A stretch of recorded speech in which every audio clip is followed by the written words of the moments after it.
Are you going stir crazy? Are you wondering what's going on in the real estate market during the pandemic times here in the greater Metro Denver Boulder area? Well, stay tuned for more.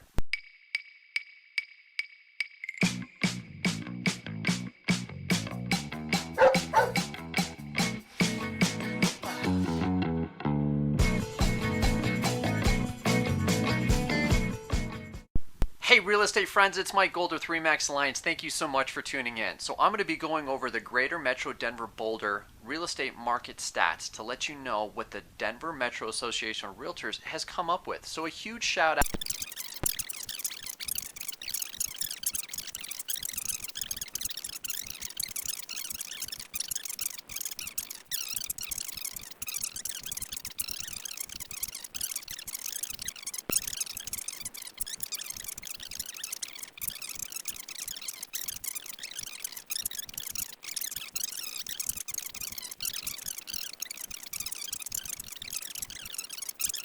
Alright, so what is COVID-19 doing to the real estate market as it stands right now? A lot of the information that I just gave you, showings were only down about 50% from last year to this year, whereas if you take a look at states like New York, they were down almost 93%. So what does this mean for buyers that are looking to buy a home in the current market that we're in right now? Well, up until either the governor or the president or who knows lifts the veil before we become an essential service again, buyers can go out and do what are known as virtual showings. So what is a virtual showing, right? A virtual showing is, either doing a virtual tour, taking a video tour of the home, but again, in most cases, you're not allowed to go out and take a look at the property with your agent or even potentially by yourself. Now, some home builders may allow you to go through by opening up the door, as I am able to take a look at certain homes. But again, the home builder is opening up the door. There's no one else around me. I call the builder and I then tell them that I have left, so that way they can go clean the doorknob and ultimately lock up. Also, too, if you're thinking about once you go out and about, know that the process is a whole lot slower. And the reason for this is that you had an already cramped system due to a lot of refis that were in process, a decent applications and home buying process. But now with the forbearance programs that are going on and even some deferments, this is taxing an already overloaded system.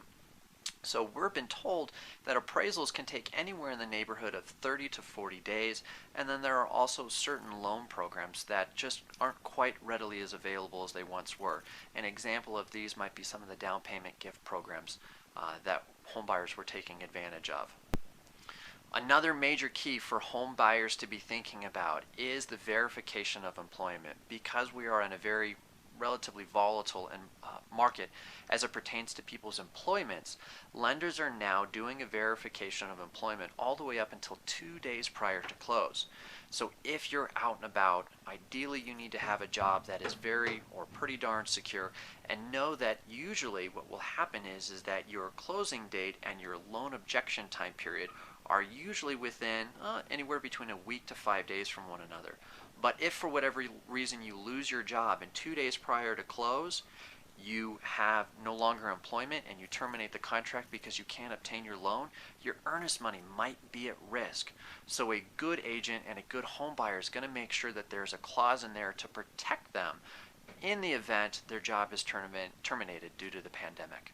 Okay, so you're a home seller in the real estate market for the greater Metro Denver area. What should you be doing? Well, again, just as if you're a buyer, if you can wait, that's probably the wisest thing to do. But there's a lot of people where waiting simply isn't an option. So, putting your home on the market, you absolutely have to have your home ready for virtual showings. Again, a virtual showing is either a video tour, or another highly effective tour is called a Matterpoint tour. For more information, please send me a direct message or put a link in the chat, and I'll be able to give you a perfect example of it. But what it does is it allows the buyer to be able to tour the home as if they were there. Other key things that I'm doing for my sellers is a prospect match. What a prospect match does is it allows me to go into the MLS, identify any agents that might have a search saved for that particular buyer, and then I identify that information and I'm able to market directly to that specific individual. Also, too, we will go to all the recent sellers, listing agents, and also buyers agents, get that contact information and say, hey, you sold one home recently. You may have another buyer that is potentially available to buy my listing. The other thing that I'm doing for my sellers in addition to this marketing to agents is if and when we do get a contract, I'm going to validate that buyer's employment to ensure that they have stability when it comes to that. We're also implementing our coming soon marketing plan, our social media marketing, and this is something that we do for all of our listings anyways. And I've got a link in this description below that tells you the 11 things that your agent must be doing in, let alone this real estate market or any real estate market. We also highly encourage a smart, intelligent pricing plan and then also a service plan that limits any potential issues that might come up during inspection and also to make sure the home shows in its highest and best light. Again, Mike Gold here with RE/MAX Alliance. If you've got specific questions for your needs and how it pertains to the pandemic that we're all currently in, feel free to give me an email, phone call, and I'll be happy to help. Till then.